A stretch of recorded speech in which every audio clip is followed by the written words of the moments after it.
Head inimesed, eesistumine on kahtlemata tänavuse aasta olulisemaid teemasid. Aga oleme ka siseriiklikult palju ära teinud.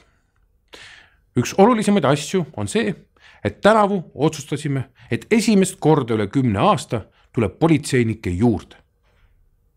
Tuleval aastal lisandubki Eestisse 45 piirkonna konstaablit, kes hakkavad töötama peamiselt maapiirkondades. Lisaks kahekordistub ka kiirreageerijate arv. Tugenev päästeteenistus. Tänu Euroopa ühtekuuluvusfondile saime välja vahetada pea pool Päästeameti masinapargist.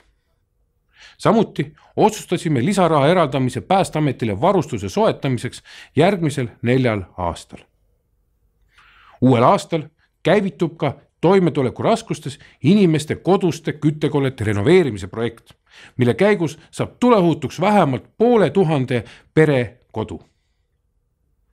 Lõppenud aastal otsustasime ka Sisekaitseakadeemia Narva kolledži rajamise.